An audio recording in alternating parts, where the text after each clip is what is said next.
12세의 어린 소녀의 장례식에 참석했던 한 가족. 하지만 그 가족은 웃고 있습니다. 어린 소녀의 죽음 앞에 숨겨져 있던 충격적인 진실은 과연 무엇이었을까요?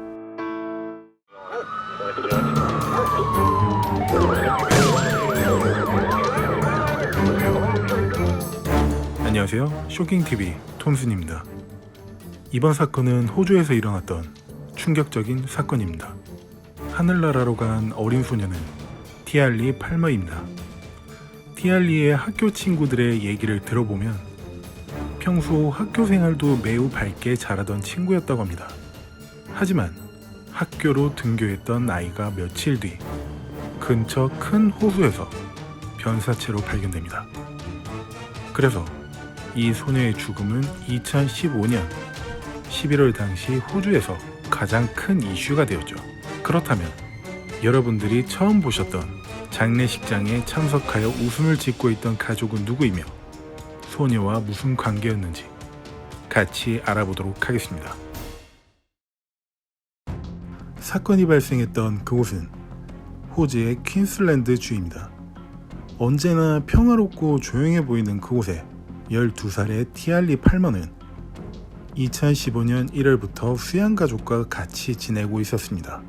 티알리와 같이 지내기 시작했던 수양가족은 아빠인 릭 토번, 엄마인 줄린 토번, 19세의 첫째 아들인 조시 토번, 18세의 둘째 아들인 트렌트 토번이었습니다.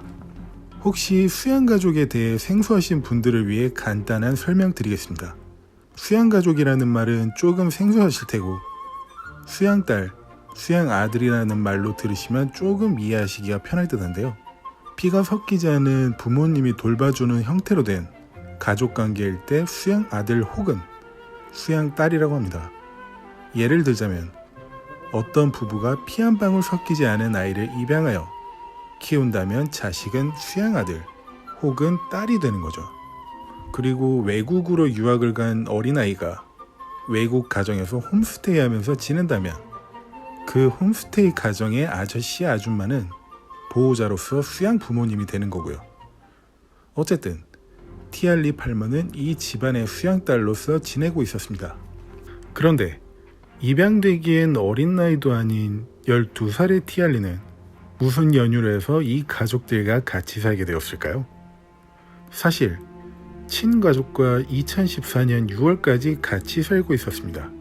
하지만 아빠의 심각한 가정폭력으로 인해 친엄마는 목숨을 잃을지도 모르겠다는 걱정에 아동보호국에 신고를 하여 절차를 밟고 이혼하고 양육할 수 있는 환경이 주어질 때까지 다른 가정에 보내기로 결정합니다. 그래서 아동보호소에서 약 6개월간 지낸 뒤 임시로 아이를 맡아줄 수양부모가 정해져서 2015년 1월에 토번 씨네 가족으로 보내진 것이죠. 참고로 이 제도가 우리나라에도 있긴 하지만 국가가 아닌 재단이 주체가 되어 운영되고 있는 것으로 알고 있습니다.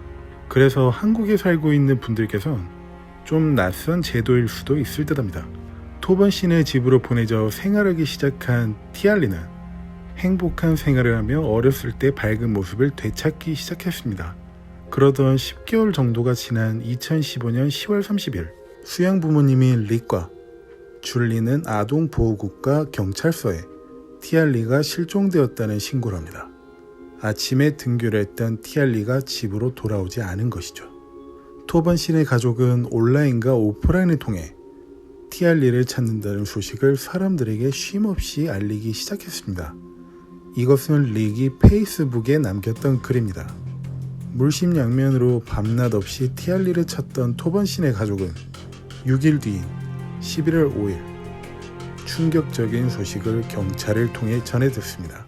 집에서 약 30km 정도 떨어진 핀파마 강에서 상당히 부패된 상태의 시체가 발견되었는데 티알리와 상당히 비슷한 체구의 어린 여자아이 사체였다고 했습니다. 그날 핀파마 강에서 낚시를 하던 3명의 낚시꾼 중 1명은 낚시를 하던 중 충격적인 것을 보고 소스라치게 놀랍니다. 무언가가 떠다니는 것을 보았는데 가까이서 보니 여자아이의 시체였던 것이죠. 발견 당시 티알리의 몸에는 찢어진 바지 조각이 펴져 있었고 그 외에는 알몸이었다고 했습니다. 그 사람은 바로 경찰에 신고했고 경찰은 곧바로 릭한테 연락한 것입니다. 충격에 휩싸여 현장으로 달려간 릭과 줄리는 티알리가 맞다고 했고 다음날 검시관을 통해 실제 티알리 팔머가 맞다는 결과가 나왔습니다. 그리고 두개골에 생긴 타박상 흔적을 제외하고 부패가 꽤 진행되어 사인은 파악할 수 없다고 했습니다. 핀파마강을 대대적으로 조사한 퀸즐랜드 경찰국은 티알리가 등교했다고 했던 날 입고 있던 찢어진 옷까지 신발을 발견했습니다. 충격에 빠진 이곳 주민들은 11월 14일에 열린 티알리 팔머의 장례식에 약 600명이 참석하여 그녀가 좋은 곳으로 갈 수 있도록 함께 울어줬습니다. 수양 아버지인 릭도 그녀의 관을 함께 들어 옮겼습니다. 친엄마인 신디 팔머 씨도 이 장례식에 참석하여 큰 울음을 터뜨렸습니다. 이 사건은 호주 내부에서 아주 비극적인 사건으로 계속 알려졌습니다. 하지만 약 10개월 뒤인 2016년 9월 20일 토번 시내 가족 모두 경찰에 구속됩니다. 줄리는 살인 공모 및 위증 혐의로 18개월 선고, 첫째 아들인 조시는 위증 혐의로 15개월 선고, 둘째 아들인 트렌트는 근친 상간, 위증 혐의로 4년 5개월 선고, 그리고 릭은 살인 및 위증, 시체 유기 혐의로 가석방이 없는 20년의 징역 후 가석방 심사를 받을 수 있는 종신형 선고를 받았습니다. 이들 모두 티알리 살인사건 재판으로 받은 선고였습니다. 과연 이들 가족은 티알리와 어떤 일이 있었길래 이 어린 소녀에게 끔찍한 짓들을 저질렀던 것일까요? 티알리가 죽음에 이를 때까지 무슨 일이 있었던 것인지 함께 보시죠. 참고로 이제부터 서술될 내용은 토번 씨네 가족이 진술했던 내용으로 처음부터 끝까지 거짓말로 일관되어 아직까지도 어디까지가 거짓이고 어디까지가 진실인지 완벽히 파악되지 않은 점 참고하셨으면 좋겠습니다. 티알리가 실종되기 전날인 10월 29일 트렌트의 사촌은 트렌트에게 문자 하나를 받습니다.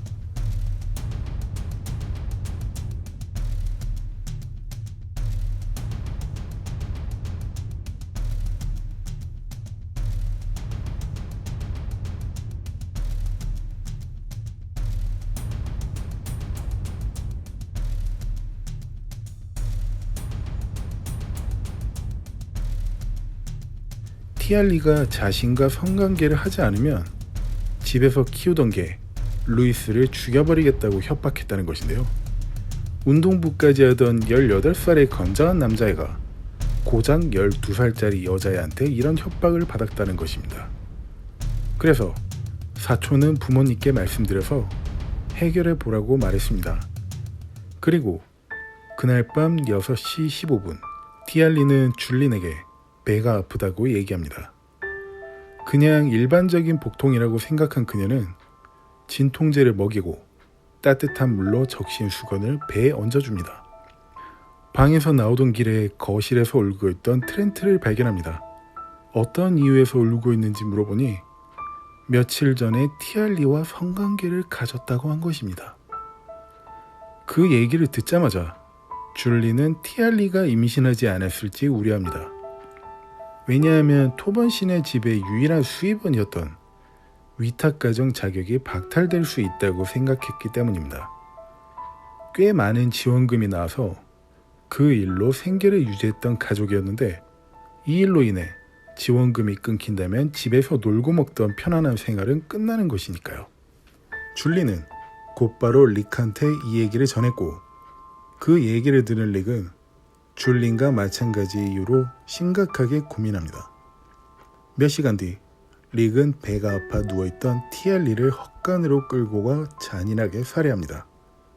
그리고 다음 날인 2015년 10월 30일 티알리가 실종되었다고 했던 날 아침에 릭은 티알리를 차에 태운 척을 하고 학교로 바래다 주는 것처럼 이동합니다. 하지만 실제 CCTV 내용으로 릭이 몰고 갔던 차는 학교 앞에서 한 번도 멈추지 않고 그냥 지나갔던 것으로 밝혀졌습니다. 그날 저녁 7시 30분경 릭은 가족 회의를 소집합니다. 그리고 이렇게 얘기하죠. 휴대폰을 모두 꺼라. 모든 휴대폰이 꺼진 것을 확인한 릭은 얘기합니다.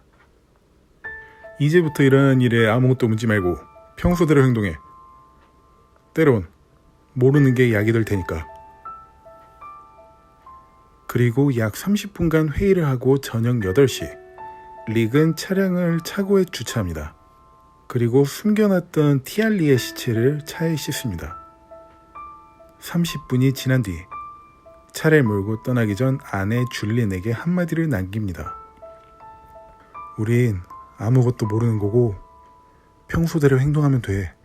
곧바로 차를 몰고 떠난 릭은 3시간 뒤 집으로 돌아옵니다. 줄리는 이후 진술서에서 이렇게 묘사했습니다. 차량 바퀴와 아랫부분은 진흙으로 엉망이었다. 릭은 집에서 30km 떨어져 있던 핀파마강으로 가서 시체를 버리고 온 곳입니다. 어쨌든 집으로 돌아온 릭은 아내와 함께 경찰에 실종 신고를 했습니다. 그리고 그들의 거짓말 연기는 장례식장을 포함한 10개월 동안 계속되죠. 그러고 보니 지금쯤 이 가족이 어떤 단서로 인해 경찰에 잡힌 것인지 의문을 가지는 분이 계실 듯한데요. 사실 티알리 사건으로 경찰서에 소환된 것이 아니었습니다. 아동복지국에서 토번 씨네 가족을 위탁가정으로서 지켜야 할 규칙을 9가지나 위반한 혐의로 경찰서로 신고한 것이었는데요. 이 이유로 위탁가정으로서의 자격이 박탈되었고 평소 릭을 티알리 사건의 강력한 용의자로 보고 있던 퀸즐랜드 경찰국 형사들은 신고 들어온 9가지 혐의를 조사하는 척하며 릭의 자동차를 압수하여 정밀 검사를 했습니다. 그때 뒷좌석에서 티알리의 혈흔이 발견되었고 경찰은 가족 모두를 소환하여 각각 신문했던 것입니다. 신문 과정에서 줄린, 조씨는 무슨 일이 있었는지 자신들은 전혀 모른다는 식으로 잡아댔습니다. 막내 아들인 트렌트는 계속 잡아대다가 결국 무슨 일인지 모르겠지만 10월 30일에 아빠가 아무것도 몰라도 되니까 평소에 하던 것처럼 행동해 라는 말을 가족회의 때 했다고 실토했습니다. 일관성 있게 혐의를 부정하던 줄린 조씨에게 경찰은 트렌트가 진술했던 내용을 바탕으로 신문을 이어갔지만 계속 거짓말했습니다. 가족회의조차 한 적이 없었다고요. 결국 트렌트가 진술했다고 얘기하니 사실대로 얘기를 털어놓습니다. 벼랑 끝으로 몰린 릭은 2년 뒤인 2018년 3월 자신의 죄를 인정했으며 종신형을 선고받았습니다. 2019년 현재 릭을 제외한 나머지 가족들은 감옥에서 석방되어 잘 살고 있다고 합니다. 그리고 티알리의 친모인 신디 씨는 여전히 가족 모두가 공모했을 것이라고 주장하고 있는 중입니다. 여러분들은 이 사건에 대해 어떻게 생각하시나요? 정말 릭 혼자서 모든 일을 처리했다고 생각하시나요? 이상 쇼킹TV 톰슨이었습니다. 긴 시간 내주셔서 감사합니다. 잘 시청하셨나요? 잘 시청하셨다면 구독 버튼을 꾹 눌러주시고 다른 영상도 있으니 시청 바랍니다.